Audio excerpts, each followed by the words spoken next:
Oke, Assalamualaikum warahmatullahi wabarakatuh. Perkenalkan, saya Naila Fauzia dengan NIM 0023 Di sini saya akan menjelaskan mengenai Parkinson disease. Pertama-tama, gejala dari Parkinson disease sendiri itu seperti kayak di gambar ini. eh, Biasanya itu dialami sama orang yang udah umur 40 ke atas, bambang, kakek, nenek-nenek gitu. Itu dia udah kehilangan keseimbangan, jadi udah kayak jalannya tuh bungkuk, terus dia tuh tangannya tremor, terus apalagi ya, kayak di gambar ini tangannya tremor, terus dia kehilangan keseimbangan, terus habis itu dia jalannya bungkuk gitu, terus dia tuh kayak pelan-pelan gitu, nggak bisa kayak gerak cepat gitu. Nah, jadi pertama penyebab dari Parkinson disease sendiri itu karena adanya penurunan dari produksi dopamin.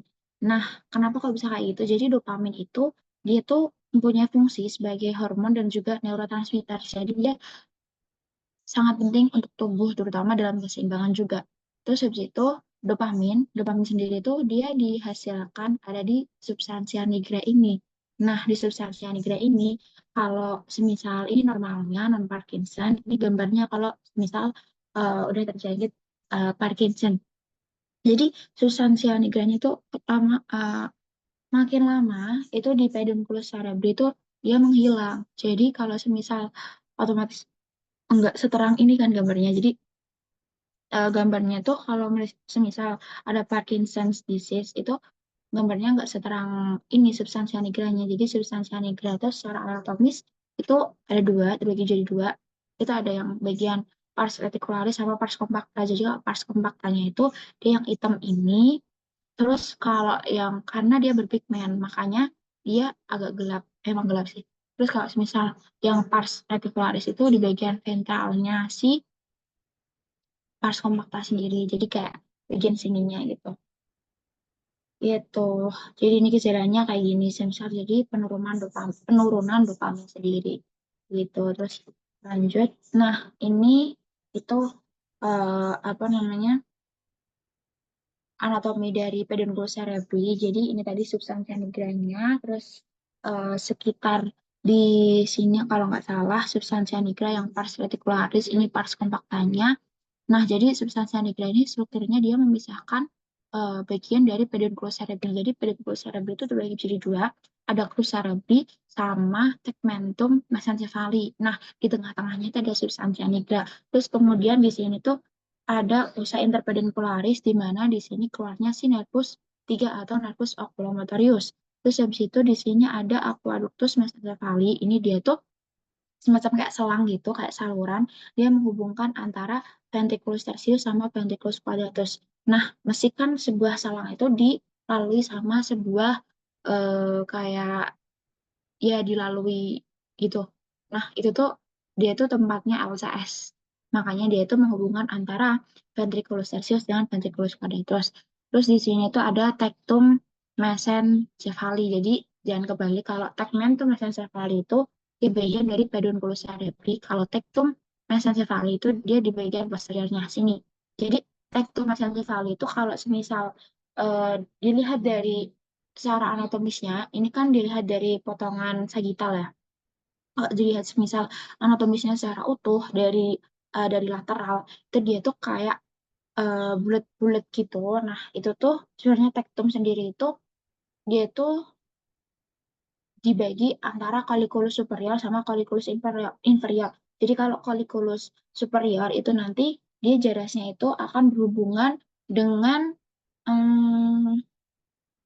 ini di bagian medial, sorry, jadi colliculus, jadi ada fungsi untuk pendengaran sama penglihatan. Jadi kalau yang pendengaran itu, oh, kalau yang pendengaran itu colliculus inferior dengan geniculatum medial. Nah, semisal kalau yang penglihatan itu colliculus superior sama geniculatum yang lateral. Itu kalau jarak penglihatan kayak gitu.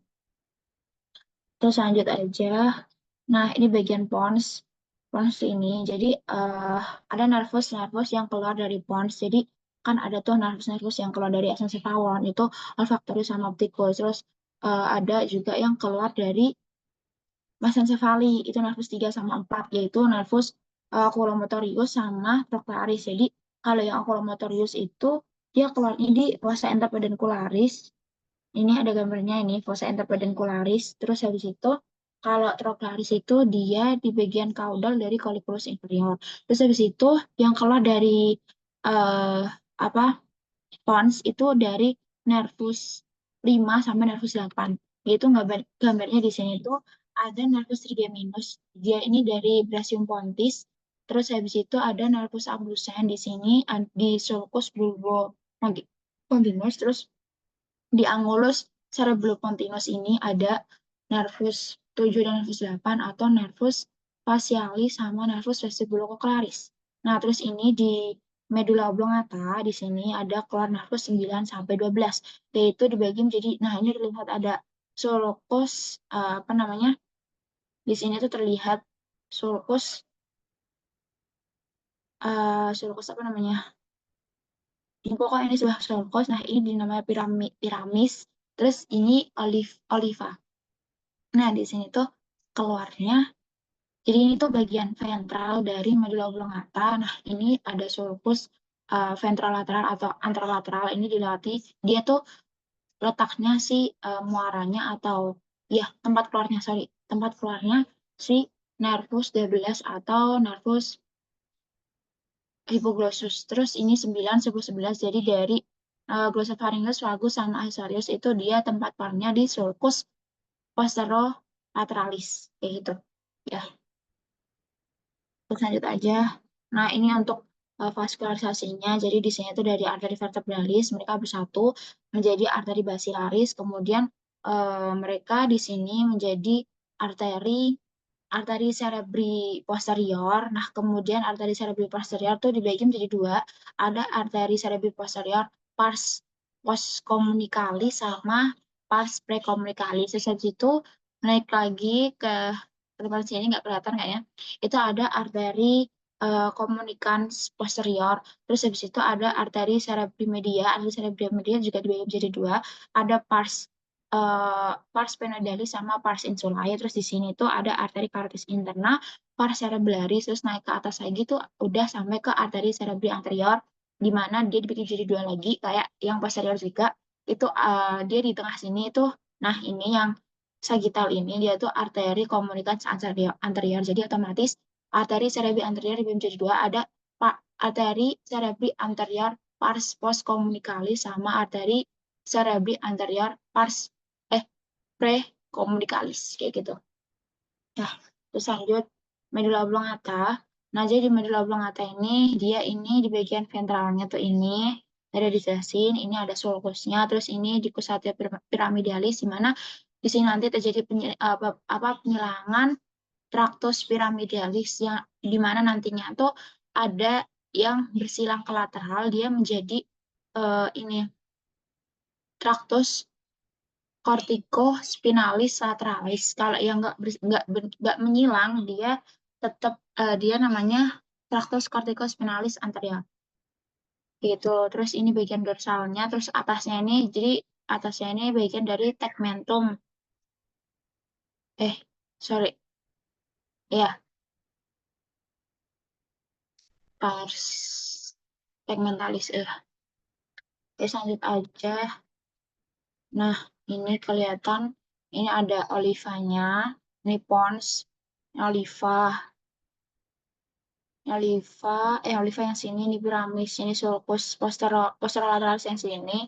Nah, ini viscera mediana anterior. Jadi ini tuh tadi viscera mediana anterior ya, sulcus. Viscera mediana anterior. Nah, yang sini tuh namanya sulcus ventrolateral. Nah, ini sulcus posterolateral. Ini piramis, ini oliva. Ini dicosatio piramidalis, viscera mediana anterior. Gitu. Lanjut. Nah, ini sama kayak tadi ya vaskularisasinya. Jadi vaskularisasinya itu namanya circulus arteriosus willisi. Nah, ini untuk bagian dari cerebellum. Jadi anatomi cerebellum itu dibagi jadi dua. Itu ada arsi cerebellum, paleo-cerebellum, sama neocerebellum. Nah, jadi yang arsi cerebellum itu dia itu berada di lobus floculonodularis dan lobus dan lingula. Jadi dia itu di situ mengandung nukleus fastigios yang berfungsi sebagai keseimbangan. Terus habis itu kalau paleocerebellum itu dia ada di lobus anterior, dia mengandung dia mengandung nukleus ini apa namanya fungsinya itu dia sebagai tonus otot, dia mengandung nukleus apa dia apa ya namanya sebentar saya maaf lupa. Oke, kita skip dulu. Jadi ada yang satunya itu ada neocerebellum. Neocerebellum itu di bagian posterior. Ini posterior dari, sorry, yang ini. Jadi bagian posterior itu lobus posterior dia mengandung nucleus dentatus. Nucleus dentatus yang berfungsi sebagai apa bukan keseimbang, sorry. Dia berfungsi sebagai ini apa gerakan terampil dan juga koordinasi sama cerebrum gitu. Jadi untuk paleocerebrum itu dia dia itu ada di lobus anterior. Dia berfungsi sebagai tonus otot kayak gitu. Oh iya, dia mengandung ini, nukleus globosus.